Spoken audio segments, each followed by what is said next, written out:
Sabda Pandita Ratu kali ini mengetengahkan episode yang ketiga dengan judul Purnama Kambang Ayun. Dalam seri ke-77 ini, dengan para pemain, Elias sebagai Ki Ageng Pesanggaran, Arya sebagai Sabalangit, Ferry Fadli sebagai Kameswara, dan pembawa cerita Asdi Suhastra. Setelah mundur beberapa tapak, Sabalangit kemudian mengangkat kedua tangannya ke udara. Setelah itu dia menarik napas dalam-dalam. Wajahnya menjadi tegang. Rupanya sekarang dia benar-benar telah naik pitam. Melihat hal itu, Ki Ageng Pesanggaran tersenyum. Dan setelah itu, dia menoleh ke arah di mana air terjun itu berada.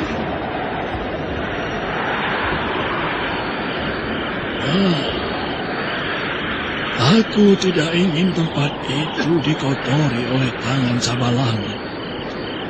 Tapi apa yang harus aku lakukan sekarang? Mungkin kemarahan Sabalangit akan semakin liar kalau aku biarkan. Hanikara, jangan coba-coba pergi dari tempatmu. Sekalipun kabut-kabut ini cukup tebal, tetapi aku bisa melihatmu. Jadi jangan coba macam-macam, Hanikara. Sabalangit, aku bukan manusia pengecut yang mau pergi begitu saja. Kehadiranku di sini sebenarnya di samping seperti niatku dulu. Tetapi juga aku ingin menyelamatkan orang aneh itu.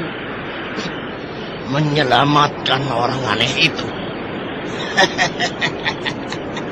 Jangan membuat lelucon yang tidak lucu, Hanikara. Apa maksudmu dengan menyelamatkan orang aneh itu?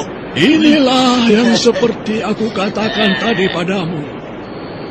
Orang aneh itu butuh pertolongan dari jeratan usianya yang panjang. Rupanya kejenuhan dan kebosanan mulai menggerogoti hidupnya. Nah, coba kau bayangkan, seandainya hal itu terjadi pada dirimu. Kau jangan samakan aku dengan manusia tolol itu, Hanikara. Hidup ini kan luas. Jadi apa untungnya kalau kita hanya meringkuk setiap hari di tempat itu? Jelas saja dia kecewa dan jenuh, karena dia hanya meringkuk di tempat yang membosankan. Sudahlah, Hanikara.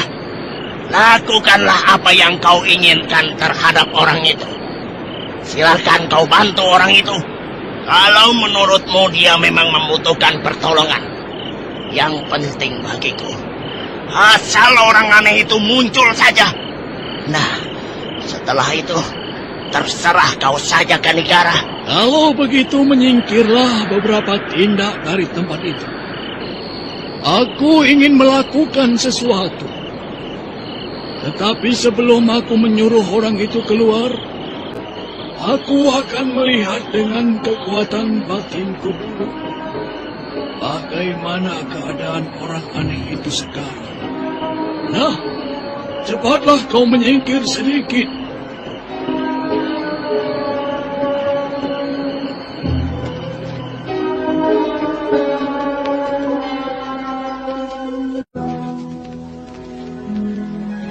Tanpa rasa curiga apapun, akhirnya Sabalangit mundur beberapa tapak dari tempat itu. Setelah itu, Ki Ageng Pesanggaran pun memejamkan matanya sambil menghadap ke arah air terjun itu. Malam membentang bercampur mega-mega biru. Rembulan berenang di antara kesunyian bintang-bintang. Sementara gemuruh air terjun di Kambang Ayun itu tak pernah henti-hentinya menunjukkan ketegarannya. Masih tetap terdengar, bahkan suaranya mengalahkan nyanyian serangga malam. Setelah beberapa saat bersemedi memusatkan pikirannya pada kekuatan batinnya, tiba-tiba saja Ki Ageng Pesanggaran tersentak kaget. Dia seakan-akan tidak percaya dengan apa yang dilihatnya. Oh, jagat Dewa Batara.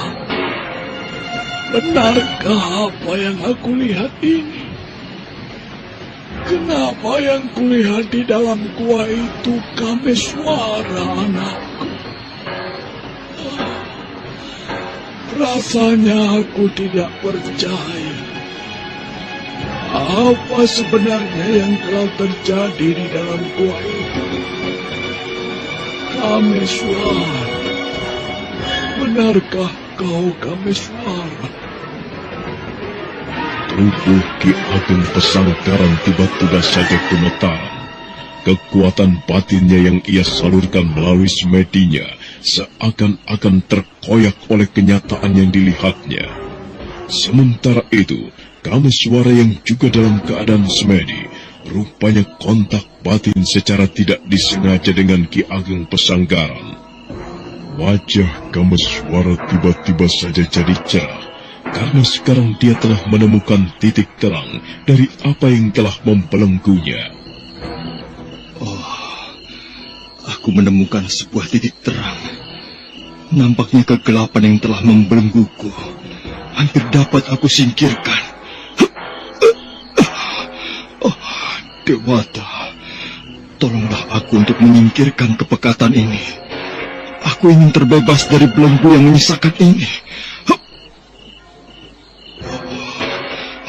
Bisa. Cahaya terang yang baru saja kulihat tadi harus dapat kurai. Aku tidak mau terkubur di tempat ini hanya karena kegelapan yang sukar kusingkirkan. Kenapa terasa berat sekali untuk kusingkirkan? Kekuatan apa sebenarnya ini? Tubuhku tiba-tiba terasa panas kembali. Kenapa jadi begini? Panas. Tubuhku panas sekali. Tubuh Kameswara tiba-tiba saja bergetar hebat. Posisi duduknya yang semula dalam keadaan tegak, kemudian berubah tertunduk. Wajahnya yang tegang dalam seketika berubah menjadi merah padam. Hingga dalam batas-batas tertentu, rupanya Kameswara tidak dapat menahan hawa panas itu. Kemudian dia pun berteriak sekencang-kencangnya.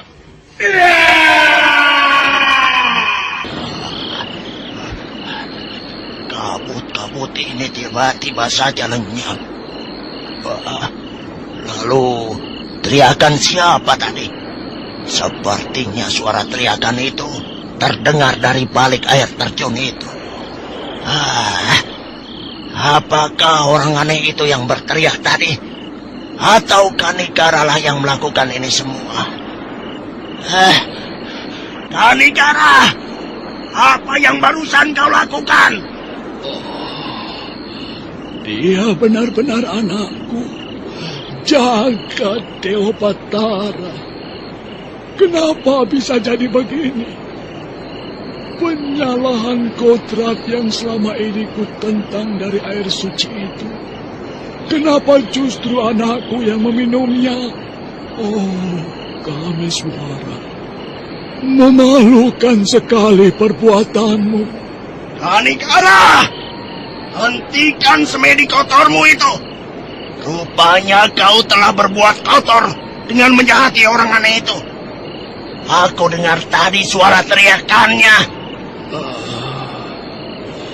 Orang aneh itu sudah tidak ada.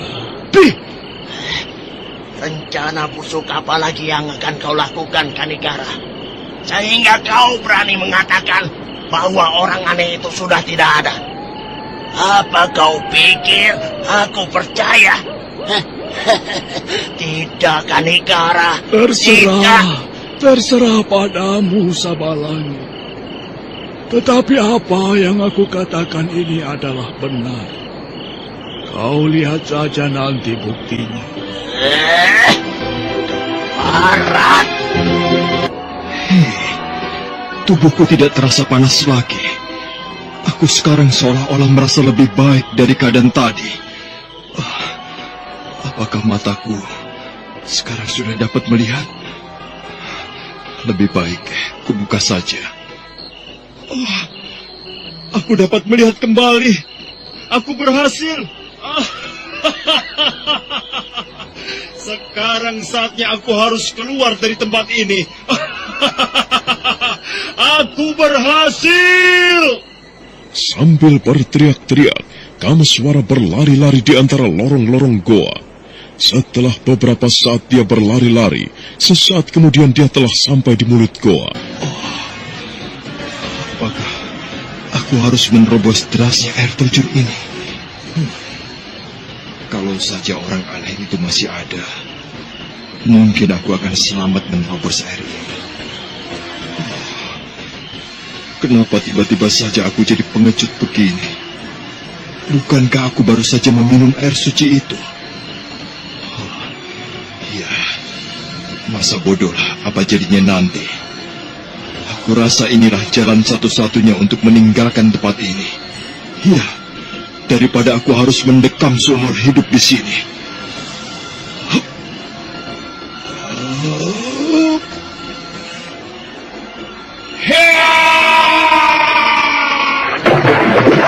Aneh, tiba-tiba saja tubuhku terasa ringan ketika menerobos air terjun itu. Banyak sekali orang-orang di tempat ini.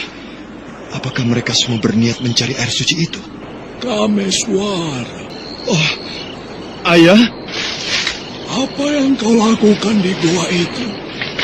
Dan kenapa tiba-tiba kau berada di tempat itu, Kameswara? Saya tidak tahu, Ayah.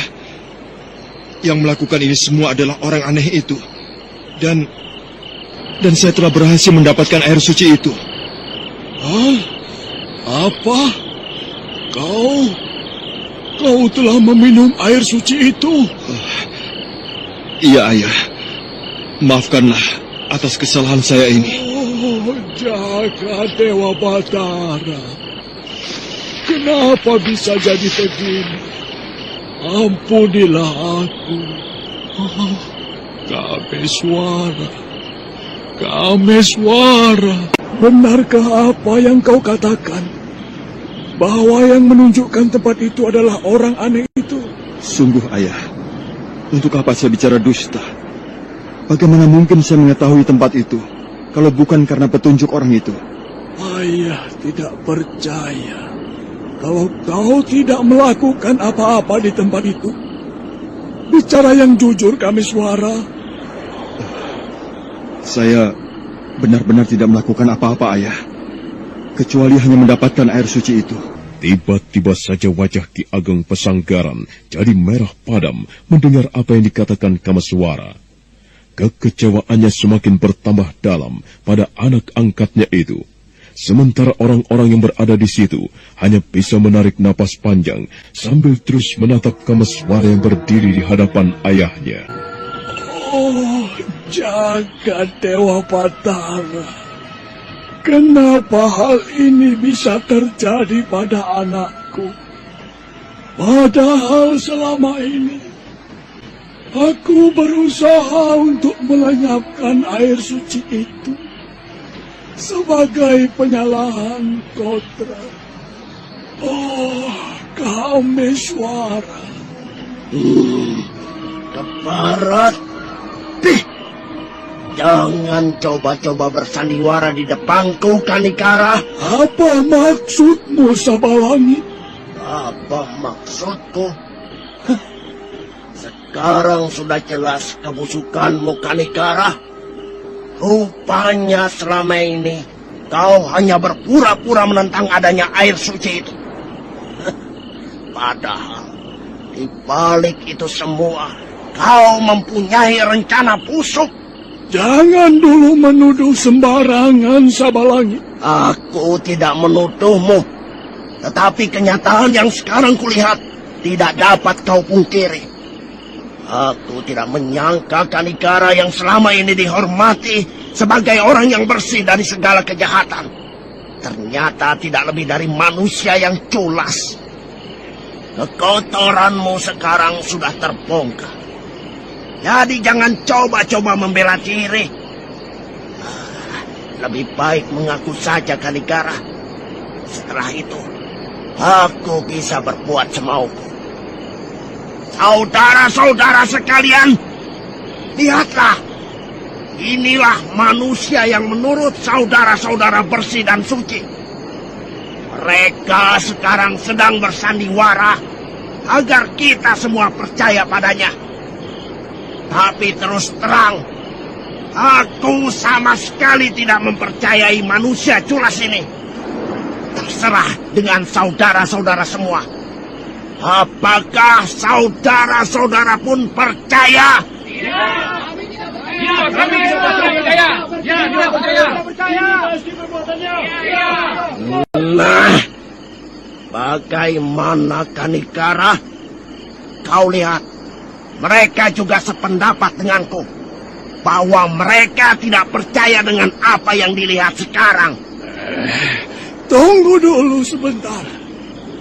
Apakah aku tidak diberi kesempatan untuk mengetahui apa sebenarnya yang terjadi terhadap anakku?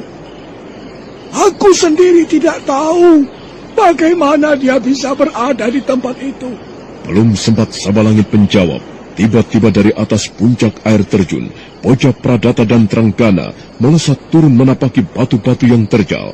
Dan sebentar kemudian, keduanya sudah berdiri tak jauh dari Ki Ageng Pesanggaran.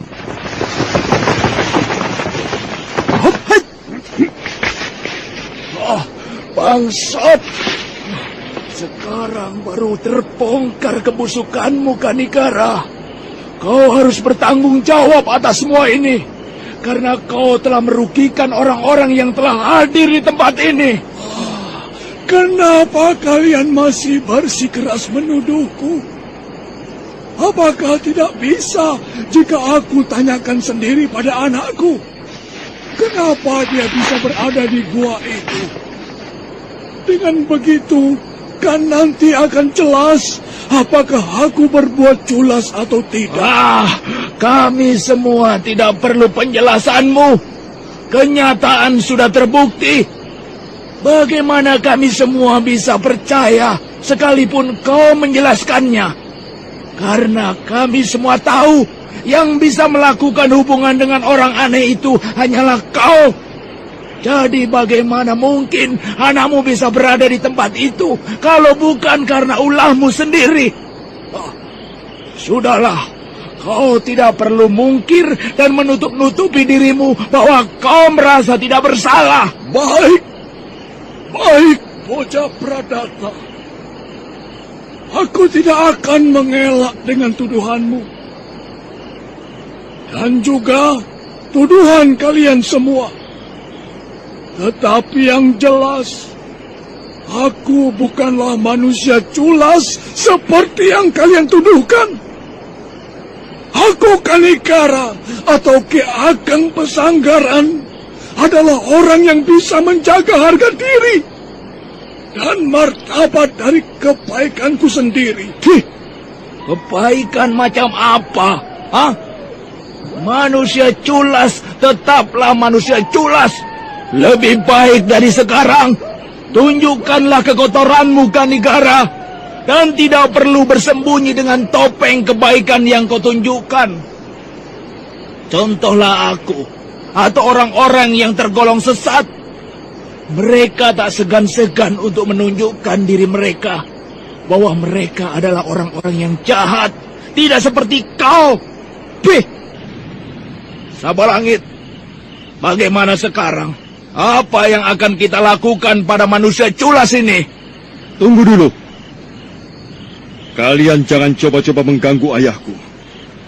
Kalau kalian mau tahu bagaimana aku bisa berada di tempat itu, seharusnya kalian semua jangan menuduh ayahku berbuat macam-macam. Kalau ayahmu tidak berbuat macam-macam, lalu bagaimana mungkin kau bisa berada di tempat itu? Kenapa harus heran kalau aku bisa berada di tempat itu? Kejadian aneh macam apapun, jika Sang Hyang Agung menghendakinya, maka itu bisa saja terjadi. Bangsat! Jangan coba-coba menasehati aku, anak muda. Lebih baik katakan saja, bagaimana kau bisa berada di tempat itu, dan jangan coba-coba berdusta. Baiklah. Aku akan menjelaskannya. Aku bisa berada di tempat itu lantaran orang suci itu yang memberikan petunjuk padaku. Nah, aku rasa sudah jelas, bukan? Keparat, omong kosong. Tidak mungkin orang aneh itu mau berhubungan dengan orang yang tidak dikenalnya. Kau pasti bercerita dusta, anak muda. Dan ini aku rasa memang sudah siasat kau dan ayahmu manusia culas itu. Keparat! Jangan coba-coba menghina ayahku, bocah Pradata. Aku bicara apa adanya. Dan aku sama sekali tidak berdusta. Tapi itu terserahmu. Mau percaya silahkan, tidak percaya pun silahkan. Anak muda, apakah kau sudah mendapatkan air suci itu? Seandainya sudah, apa yang kau inginkan, Kiai? Serahkan padaku. Oh, kau pun menginginkan air suci itu. Tidak kusangka banyak sekali di sini para pendekar dan tokoh-tokoh sesat yang sudah bau tanah masih menginginkan benda itu. Apa sebenarnya untungnya jika air suci itu jatuh pada kalian dan pada kau, Kiai? Sementara usia kalian sudah uzur. Apakah kalian ingin kembali muda atau ingin lebih sakti? Luar biasa. Luar biasa sekali. Kurang ajar. Rupanya kau memang sengaja ingin mencari mati, anak muda. Lebih baik serahkan saja air suci itu sebelum kemarahanku tidak dapat dibendung lagi. Rupanya kalian benar-benar mempertaruhkan nyawa untuk mendapatkan air suci itu. Cukup! Jangan banyak bicara lagi, anak muda. Rupanya kau belum tahu bagaimana kehebatan Sabalangit. Oh, jadi kau Kiai orang yang bernama Sabalangit itu? Tapi sayang, siapapun orang yang kuhadapi, jika ingin berbuat jahat padaku, maka aku tidak akan mundur selangkah pun. Bangsat! Rupanya kau lebih baik memilih mati daripada menyerahkan air suci itu. Nah, anak muda, bersiap-siaplah kau untuk kukirim ke neraka. Kemarahan Sabalangit tak dapat ditahan lagi mendengar jawaban-jawaban Kameswara yang menganggap enteng dirinya. Kemudian dia pun segera mundur selangkah. Namun belum sempat Sabalangit melakukan sesuatu, tiba-tiba Nyai Salindri mencegahnya. Tunggu dulu, Sabalangit. Serahkan pemuda itu padaku. Aku mau tahu sampai sejauh mana kehebatannya. Nyai Salindri melompat mendekati Kameswara. Rupanya dia telah menerapkan ajian gendam kasmaran yang menyebabkan dirinya berubah menjadi muda. Sambil melangkah dengan genit, Nyai Salindri berdiri di hadapan Kameswara. Kalau kau memang sudah mendapatkan air suci itu, kenapa tidak kau serahkan saja padaku, anak muda? Oh, menyerahkan padamu? Untuk apa, Nyai? Apakah kau pun seperti Kiai Sabalangit? Jangan samakan aku dengan Sabalangit. Sekalipun aku menginginkan benda itu, tetapi aku mempunyai imbalan yang sesuai untuk kau terima. Anak muda, jangan panggil aku Nyai. Namaku Salindri. Aku bersedia menjadi milikmu, asal kau serahkan air suci itu padaku. Kau lihat, apakah aku kurang menggairahkan? Atau barangkali kurang cantik? Kau cukup cantik dan mempesona. Kalau begitu, apa lagi yang kau tunggu? Ayo, serahkan air suci itu. Kemudian kita bisa meninggalkan tempat ini untuk menikmati keindahan yang barangkali belum kau rasakan. Sayang sekali, Nyai. Aku bukanlah manusia yang mudah kau goda. Sekalipun kau telah menerapkan ajian gendam kasmaran agar kau terlihat muda dan cantik. Bagiku, kau tidak lebih dari seorang wanita tua yang menyedihkan. Orang-orang yang berada di situ tersentak kaget, termasuk Ki Ageng Pesanggaran, setelah mendengar kata-kata yang diucapkan Kameswara. Suasana di tempat itu jadi hening sejenak. Mereka semua menarik napas sambil menahan detak jantung yang berpacu. Dengan wajah merah padam karena amarah, Sabalangit melangkah mendekati Kameswara. Sekarang Kameswara tengah berhadapan dengan dua pendekar tua yang menggetarkan. Jadi kau telah meminum air itu, anak muda? Apakah kata-kataku tadi kurang jelas, Kiai Sabalangit? Kata-katamu bukan saja jelas, tetapi cukup menyakitkan telingaku, anak muda. Sungguh malang sekali nasib. Karena kau telah meminum air itu, maka aku harus membunuhmu. Membunuhku? Apalagi yang kau inginkan dariku, Kiai? Bukankah kau sudah tahu bahwa air suci itu telah lenyap? Air suci itu tidak lenyap, tetapi air itu sekarang sudah menyatu dengan tubuhmu. Maka dari itu, kau harus mati di tanganku. Dan setelah itu, darahmu akan kuhisap. Nah, dengan demikian, air suci yang sudah bercampur dengan darahmu akan mendekam dalam tubuhku. Oh, mengerikan sekali, Kiai. Tapi sayang, aku bukanlah pengecut yang harus takut dengan gertakanmu. Bagus, kalau kau memang tidak takut dengan gertakanku. Tapi aku tidak main-main. Apapun yang telah aku ucapkan harus kubuktikan. Tunggu dulu, Sabalangit. Ada baiknya kalau ia menjelaskan bagaimana ia bisa berada di tempat itu. Aku penasaran sekali untuk mengetahuinya. Ini sama saja menahan-nahan amarahku yang sudah tinggi. Tidak. Aku tidak menahan amarahmu. Aku hanya ingin tahu kalau ini memang bukan perbuatan ayahnya. Nah, ceritakanlah anak muda. Bagaimana kau bisa mendapatkan air suci itu? Ternyata masih ada rasa penasaran yang kau sembunyikan, Nyai Salindri. Baiklah, agar kalian semua tidak penasaran, aku akan menceritakannya. Aku bisa berada di gua itu sebenarnya atas kehebatan orang aneh itu. Dan ternyata dia adalah seorang raja. Raja dari masa silam di zaman Mataram. Dia bernama Rakai Walaingpu Kumbayoni. Setelah beberapa saat aku berada di tempat itu, raja itu pun minta dibunuh karena dia bosan hidup. Ya, akhirnya karena aku tidak bisa mengelak dan tidak bisa berbuat apa-apa, raja itu pun aku bunuh. Kalian lihat keris ini. Inilah pusaka yang kupergunakan untuk membunuh Rakai Walaingpu Kumbayoni, Raja Mataram itu. Pusaka ini benar-benar hebat, bukan? Tentunya di hati kalian sekarang telah tumbuh keinginan baru, yaitu ingin memiliki pusaka yang kugenggam ini. Bukankah begitu? Aku rasa pusaka ini mempunyai kehebatan yang luar biasa. Tapi sayang pusaka ini belum mempunyai nama. Baiklah. Pusaka ini akan kuberi nama Kiai Kambang Ayun. Luar biasa.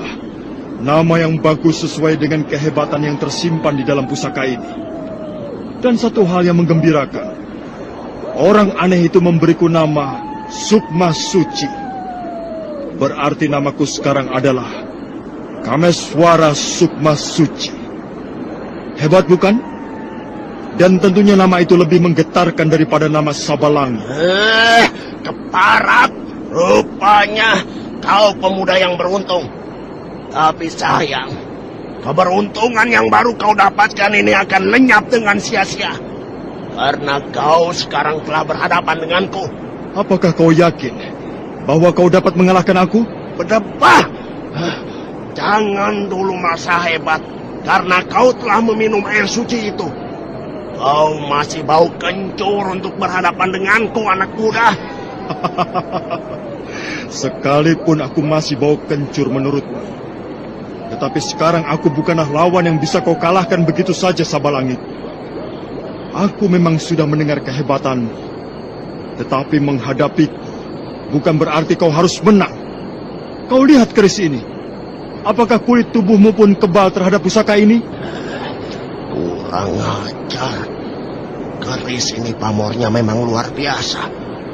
Bulu kuduku seolah-olah berdiri merasakan getarannya. Keris itu pun harus menjadi milikku. Ya, pusaka Raja Mataram itu harus menjadi milikku. Kenapa kau diam, Kiai Sabalangit? Apakah kau benar-benar takut menghadapiku karena aku memegang pusaka ini? Tokoh tua yang hebat hanya di mulut saja. Tutup mulutmu, bocah dungu. Baiklah, aku akan berusaha menahan amarahku. Tapi cepat kau serahkan keris pusaka itu. Rupanya kau masih mempunyai keinginan untuk memiliki pusaka ini juga, orang tua. Jangan terlampau banyak bicara. Cepat kau serahkan keris itu, anak muda. Benda pusaka itu harus menjadi milikku. Tunggu! Tidak bisa kau memiliki benda itu begitu saja, Sabalangit. Siapapun menginginkannya. Ya, aku pun menginginkan benda itu. Anak muda, sebaiknya kau berikan saja pusaka itu kepadaku. Apapun yang kau inginkan, aku akan memberikannya. Asal pusaka itu jadi milikku. Oh, bukan main. Sebuah tawaran yang menggiurkan. Tapi sayang, bagaimana mungkin pusaka ini bisa dimiliki kalian semua? Sementara pusaka ini cuma satu. Jangan ada yang coba-coba memiliki pusaka itu. Kalau kalian mau selamat, akulah Sabalangit, satu-satunya orang yang berhak memilikinya. Tidak bisa, Kiai Sabalangit. Untuk memiliki keris pusaka ini, harus ada satu cara, yaitu kalian semua harus bertanding. Siapa di antara kalian yang hebat, maka dialah yang berhak memiliki pusaka ini. Baik, aku setuju. Ya, aku pun setuju dengan caramu, anak muda. Belum selesai Kameswara menyelesaikan kata-katanya, Nyai Salindris sudah melesat berhadapan dengan Poja Pradata yang berdampingan dengan Tranggana. Sementara Sabalangit hanya diam menunggu. Namun sejauh itu, tak ada seorang pendekar pun yang mau berhadapan dengannya. Begitu juga dengan kuda bandang. Sementara itu, Empu Gandring, Biku Dewa Hastu, Aryo Panumping, Ken Siwi, dan Mahesa Beranjangan telah bersiap-siap bersama Ki Ageng Pesanggaran untuk melindungi Kameswara. Rupanya 6 pendekar yang secara diam-diam ingin melindungi Kameswara tak luput dari tatapan kuda bandang. Jangan dilanjutkan dulu. Rasanya darahku sudah tidak bisa ditahan lagi untuk membunuhnya dan meminum darahnya. Lakukanlah, Sabalangit. Kalau kau memang mampu melawanku. Darah Sabalangit jadi semakin menggolak mendengar kata-kata Kameswara yang seolah-olah menganggapnya remeh. Kembali dia mundur ke belakang selangkah untuk mempersiapkan ajiannya. Tapi ketika dia akan bersiap-siap melakukan sesuatu, Ki Ageng Pesanggaran segera melangkah mendekati Kameswara. Sebentar, Sabalangit. Kanigara, apa yang ingin kau lakukan di situ? Apakah kau takut anakmu mengalami nasib yang buruk? Mundurlah, mundur. Sekarang anakmu bukan lagi pemuda yang bodoh. Bukankah kau tahu bahwa dia telah meminum air suci itu? Benar-benar memalukan kelakuanmu ini, Kanigara. Cukup, Kisanak. Kau tidak perlu tertawa dan mengejek ayahku terus. Sebaiknya tunjukkanlah siapa dirimu. Lagi pula apa untungnya menyembunyikan wajahmu di balik kain itu? Aku memang sengaja menyembunyikan wajahku di balik kain ini, anak muda. Kalau aku buka penutup ini, ayahmu pasti akan terkejut. Karena dia sudah tahu siapa aku. Ya, tapi baiklah. Kalau kau memang ingin tahu. Nah, terimalah ini. Sekalipun kecepatan pisau itu sangat cepat, tetapi rupanya gerakan Kameswara pun tak kalah cepatnya. Hanya dalam beberapa gerakan saja, pisau itu dapat ditangkap oleh Kameswara. Bagus. Hebat sekali. Itulah tanda pengenalku. Barangkali dengan melihat pisau itu kau akan tahu siapa aku. Sebuah pisau yang cukup tajam. Dan gagang pisau ini berukir paruh burung Raja Wali. Tapi sayang, aku tidak tahu siapa kau sebenarnya. Kalau begitu, serahkan pisau itu pada ayahmu. Dia pasti mengenalnya. Kameswara segera menyerahkan pisau itu pada ayahnya yang berdiri tak jauh di belakangnya. Ki Ageng Pesanggaran kemudian meraih pisau yang berukir paruh burung Raja Wali itu. Ditatapnya pisau itu sesaat. Kemudian Ki Ageng Pesanggaran menoleh pada pemilik pisau itu. Melihat dari pisau yang berukir kepala burung Raja Wali ini, bahwa kau adalah kuda bandang. Iya, aku memang kuda bandang. Tetapi sebelum aku menggunakan nama itu, aku mempunyai nama lain yang telah kau kenal, Kanigara. Siapa kau sebenarnya? Bicaralah secara jelas. Jangan membuatku penasaran. Aku tidak akan menjelaskannya secara langsung. Tetapi aku ingin membawa pikiranmu dulu pada peristiwa masa lalu.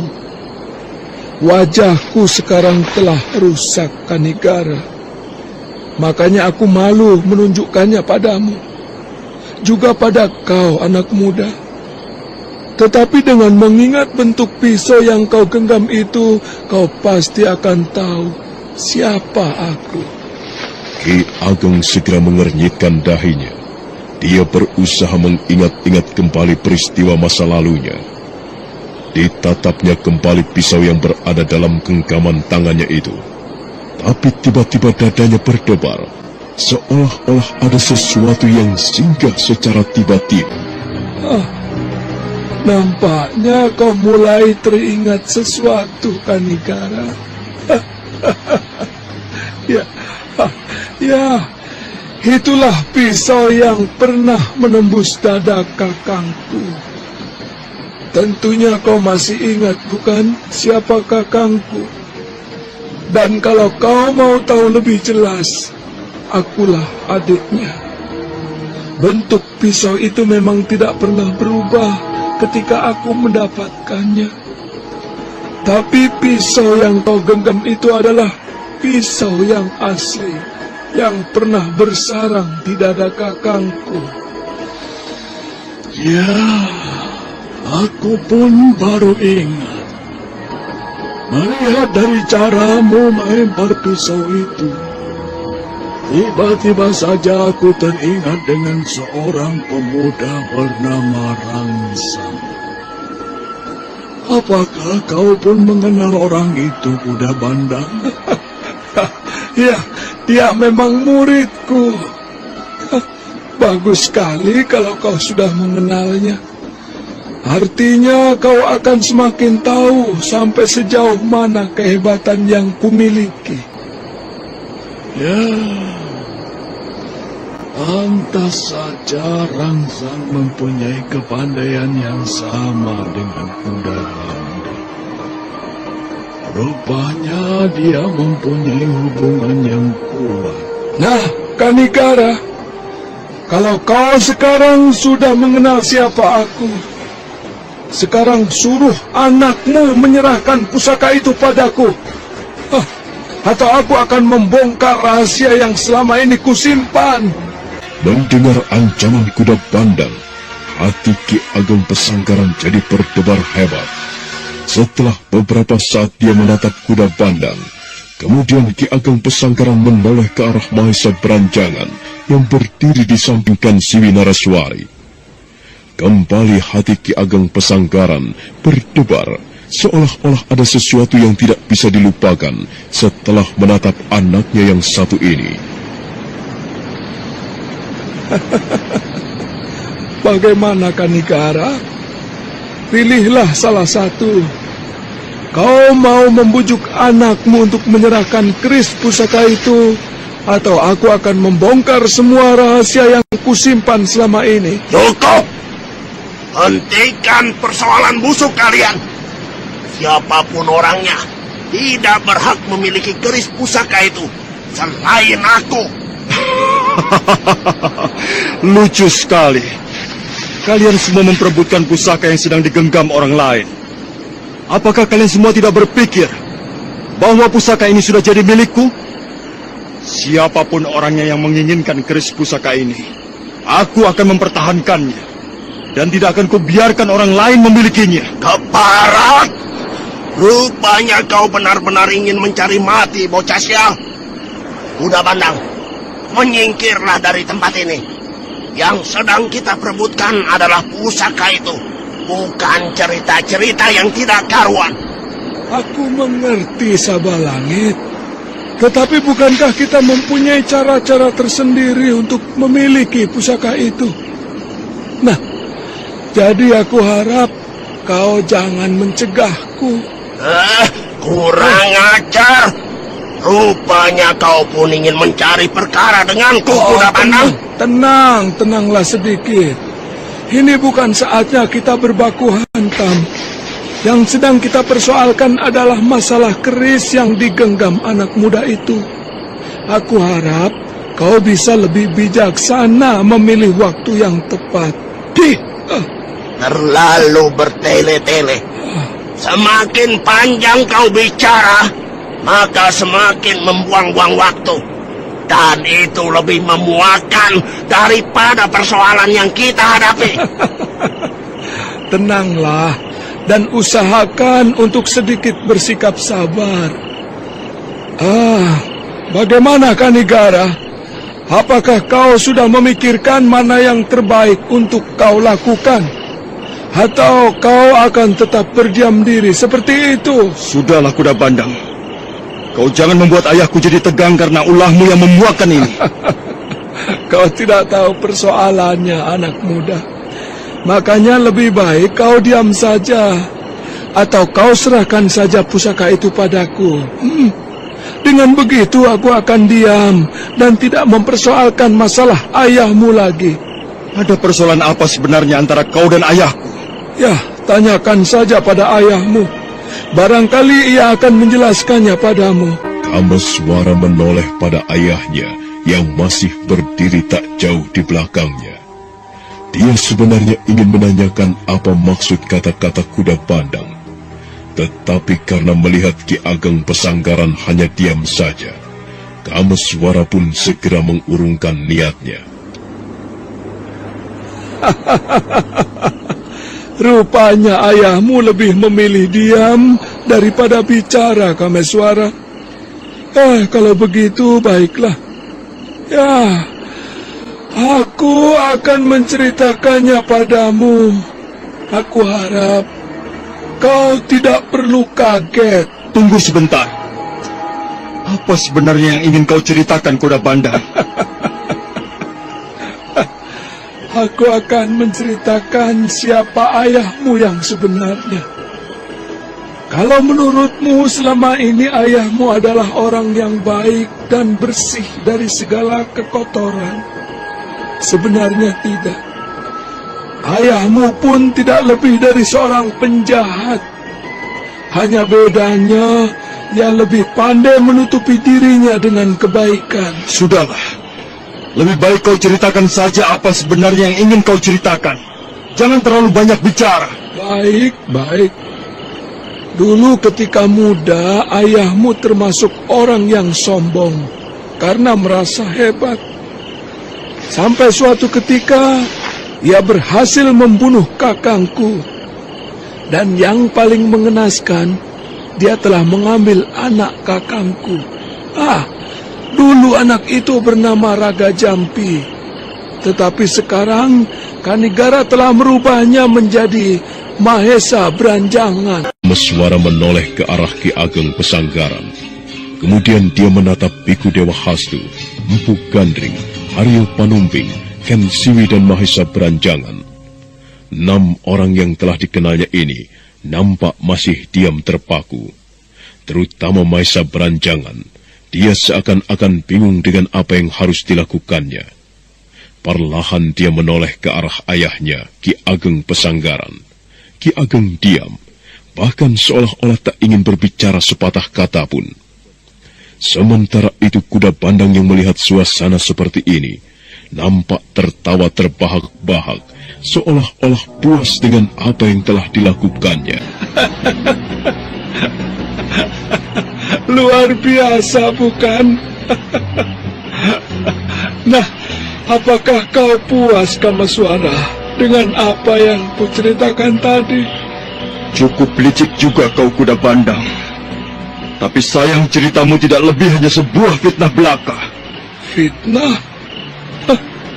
Rupanya kau masih juga menutup-nutupi kejahatan ayahmu. Tanyakan saja langsung pada ayahmu. Apakah benar yang kukatakan ini adalah fitnah?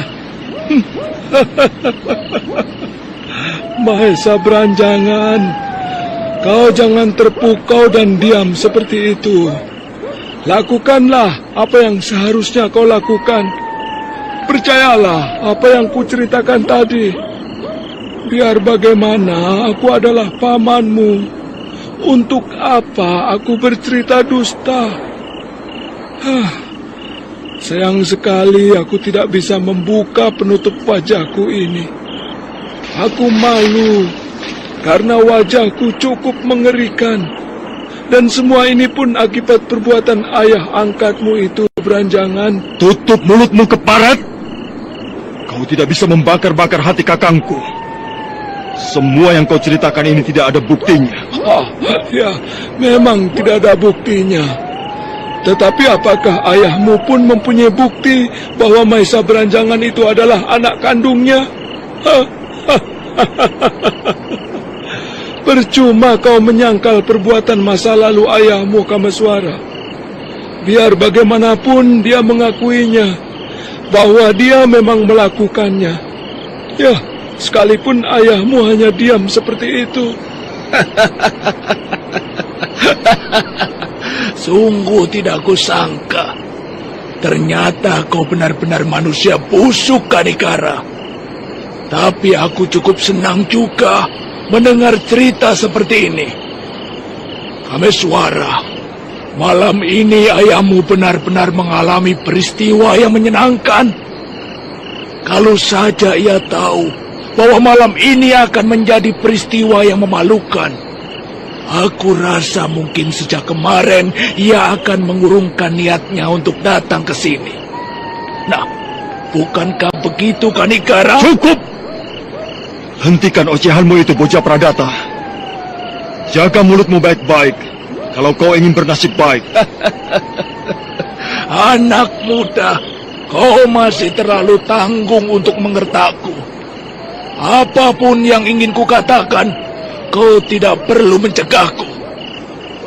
Kanikara, seharusnya kau tidak perlu diam seperti itu. Berusahalah untuk bicara, atau barangkali menyangkal cerita itu. Tapi kalau kau mau diam, baiklah. Kalau tadi Kameswara dan yang lainnya telah mendengar cerita tentang masa lalumu, maka sekarang giliranmu mendengarkan cerita tentang anakmu, Kameswara. Keparat! Apalagi yang ingin kau bicarakan, bocah Pradata? Tenang, Kameswara. Tenang. Ayahmu perlu tahu mengenai peristiwa yang kau alami ini. Kanikara, anakmu Kameswara telah terperosok ke masalah yang paling memalukan dan sekaligus menjijikkan. Dia telah melakukan upacara perkawinan dengan seorang gadis yang tidak lain adalah kakaknya. Gadis itu anak dari Tumenggung Murti Wandawa atau Sakya Murti. Aku rasa kau tahu siapa nama gadis itu. Ki Ageng Pesanggaran atau Kanigara benar-benar terpukul malam itu. Dia tidak menyangka banyak sekali peristiwa buruk yang harus dialaminya. Bukan hanya Ki Ageng Pesanggaran saja yang merasa terkejut mendengar hal itu, Tetapi Biku Dewa Hastu pun demikian. Wajahnya kelihatan mendadak pucat. Dia seolah-olah merasa bersalah atas perbuatan Kamaswara. Tapi dia pun tak dapat berbuat apa-apa, kecuali hanya diam, seperti Ki Ageng Pesanggaran. Kau masih saja diam, Kanigara? Apakah kau pikir aku bicara dusta? Kalau kau tidak percaya, silakan kau tanyakan langsung pada anakmu. Kasihan sekali kau, Kanigara. Ternyata di usia tuamu seperti ini, kau bukan menikmati kesenangan, tetapi justru sebaliknya. Tapi, ya, itulah kenyataan dan sebuah takdir. Bukankah demikian, anak muda? Sudahlah, Bocah Pradata. Aku jadi muak mendengarkan ocehanmu itu. Anak muda, cepat serahkan pusaka itu. Ini kesempatan terakhir untuk kau membela diri. Kalau tidak, maka kau akan tahu bahwa aku tidak main-main. Keparat! Kau memang tidak bisa diajak bertindak hati-hati, Sabalangit. Daripada kau yang menyerang duluan, lebih baik aku. Kamaswara, rasakanlah ini. Daripada aku melayani manusia dungu ini, lebih baik ku hajar Sabalangit saja. Dialah musuh yang paling berat untuk dilawan. Aku mau tahu sampai sejauh mana kehebatannya. Setelah Kamaswara berhasil mengelak dari hantaman pisau-pisau Bocah Pradata, rupanya dia tak menyerang balik, tetapi justru dia malah menyerang Sabalangit. Sekalipun mata Sabalangit buta, tetapi rupanya dia tahu sampai sejauh mana gerakan musuh yang akan mencelakainya. Dengan gerakan yang gesit, Sabalangit mengelak ketika Kamaswara menghunuskan keris pusakanya.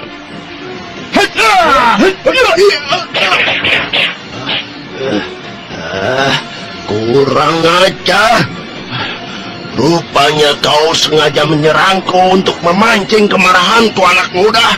Aku sebenarnya tidak memancing, tapi aku justru ingin mengetahui sampai sejauh mana kehebatan orang yang bernama Sabalangit itu. Apakah benar kehebatan namamu sesuai dengan kemampuan yang dimilikinya? Debat! Rupanya kau masih menganggap enteng Sabalangit. Baiklah, kau memang ingin membuktikan kehebatanku. Nah, rasakanlah ini. Sabalangit terus menerjang dengan pukulan-pukulannya yang beruntun. Namun sekalipun serangan-serangan yang dilakukan Sabalangit cukup ganas, tetapi rupanya Kamaswara dapat mengimbanginya dengan mudah. Bahkan dia dapat menyerang balik dengan keris yang digenggamnya. Sampai akhirnya, hampir saja Sabalangit mengalami nasib yang naas.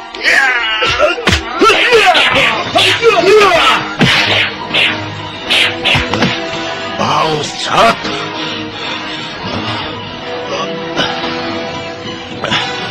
Hampir saja dadaku menjadi sasaran keris pusaka itu. Kurang ajar. Rupanya bocah ini sangat luar biasa sekali. Apakah kehebatannya ini akibat air suci yang diminumnya? Bagaimana, Kiai? Kenapa kau diam saja di situ? Apakah kau akan menyerah? Berdebah. Kau memang hebat, bocah. Tapi kau jangan membusungkan dada dulu. Kalau tadi kau hampir merobek dadaku, tapi sekarang justru akan berbalik. Akulah nanti yang akan merobek daging kulit tubuhmu. Lakukanlah, Kiai Sabalangit, kalau kau memang mampu. Tetapi harus kau ingat bahwa aku telah meminum air suci itu. Artinya aku tidak dapat dikalahkan begitu saja. Kalau kau tidak percaya, ayolah kita mulai kembali pertarungan ini. Rasanya tanganku pun sudah gatal ingin menghajarmu. Kata-katamu semakin memuakan saja. Nah, rasakanlah ini. Kembali Sabalangit menyerang dengan ganas, tetapi Kamaswara pun tak kalah gesitnya. Dia berkelit ke sana kemari, menghindari pukulan tokoh tua yang buta itu. Setelah perkelahian itu berlangsung beberapa saat, dan tak ada yang dapat dilukai salah seorang pun, tiba-tiba saja Sabalangit melompat mundur sambil berdiri dengan gagahnya. Kedua tubuhnya nampak bergetar, seakan-akan tengah merapal sebuah ajian. Kameswara, tataplah mataku. Ayo, tataplah Kameswara. Setelah itu, mendekatlah kemari. Kameswara, lakukanlah apa yang kukatakan ini. Ayo, langkahlah kemari. Ayo, turutilah kata-kataku. Kenapa kau ragu? Ayo, teruslah melangkah kemari dan serahkan keris pusaka yang kau genggam itu. Perlahan-lahan Kameswara melangkah sambil menatap mata Sabalangit yang buta itu. Dia seakan-akan telah terpengaruh oleh kekuatan mata tokoh tua itu. Sementara Ki Ageng Pesanggaran yang melihat anaknya dapat dipengaruhi oleh Sabalangit hanya bisa diam sambil menatap dengan hati yang berdebar. Kameswara terus melangkah sampai akhirnya sekarang dia telah berada di hadapan Sabalangit.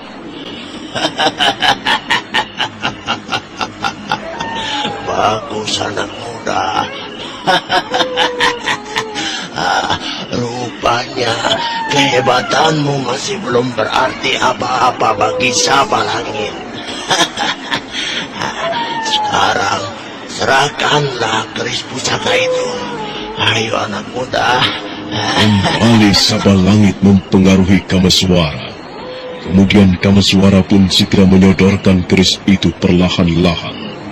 Tapi ketika keris pusaka yang digenggamnya itu telah berada di hadapan Sabalangit, di luar dugaan, tiba-tiba saja Kameswara menusukkan keris itu dengan cepat.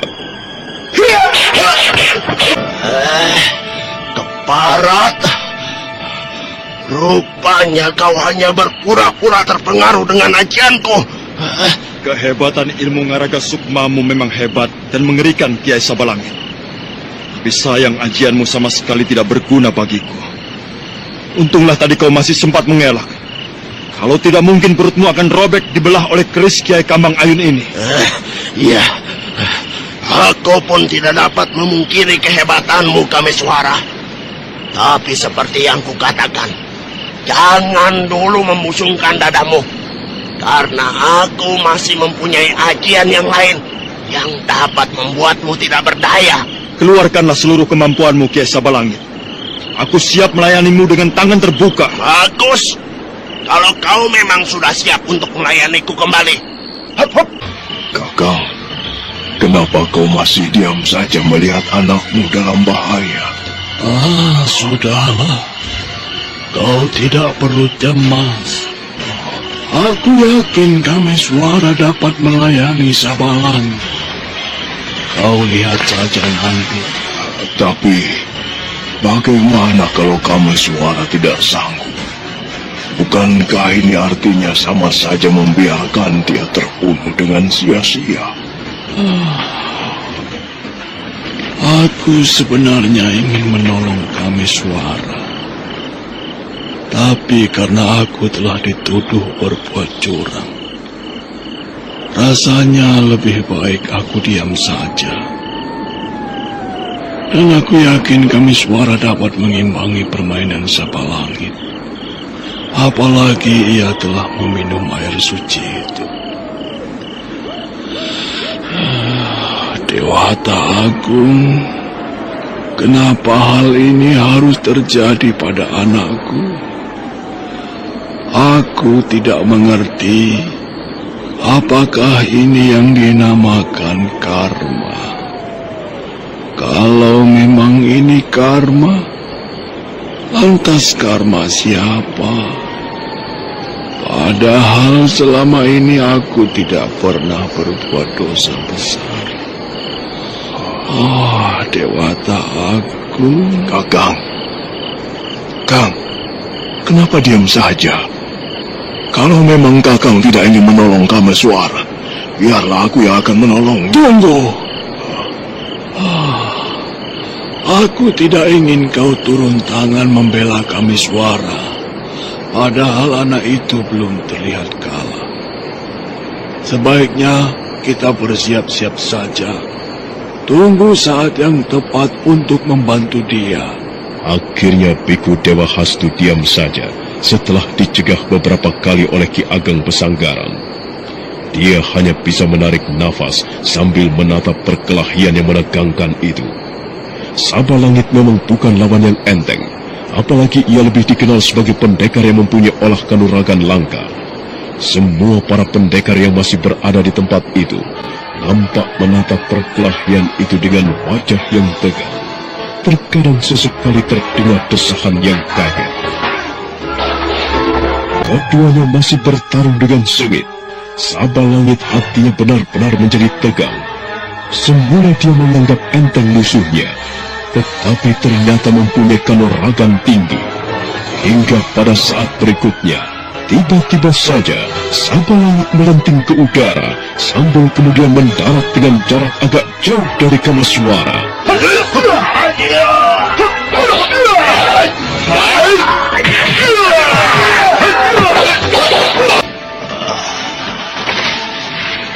Aku benar-benar salut padamu, anak muda.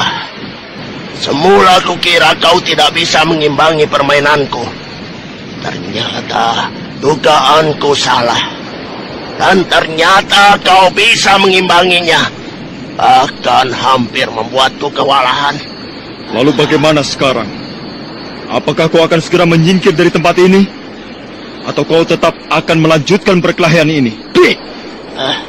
Kesombonganmu semakin menjadi-jadi saja, bocah. Kau pikir aku akan mudah pergi begitu saja? Tidak. Sebelum pusaka itu dan darahmu kuhisap, aku tidak akan meninggalkan tempat ini. Seandainya kau tidak mampu membunuhku atau menjatuhkan aku, apa yang akan kau lakukan? Berdebat sombong. Jangan dulu merasa hebat. Sabalangit bukanlah pendekar kelas teri. Siapapun orangnya, jika berhadapan dengan Sabalangit, maka dia tidak akan pernah pergi dengan selamat. Nah, lebih baik bersiap-siaplah untuk menerima ajianku yang lain. Memasang kuda-kuda, dan kali ini ia rentangkan kedua kakinya, sementara kedua tangannya berputar-putar di udara. Sebentar kemudian, tiba-tiba saja jari-jari Sabalangit berubah berwarna hitam. Sejenak Kameswara terpaku melihat hal itu, tapi setelah itu tubuhnya melenting ke udara. Nah, apa yang akan dilakukan oleh Kameswara? Sanggupkah Kameswara melawan Kiai Sabalangit? Saudara pendengar, untuk mengetahui jawabannya, nantikanlah kelanjutan kisah ini dalam seri berikutnya. Sampai jumpa.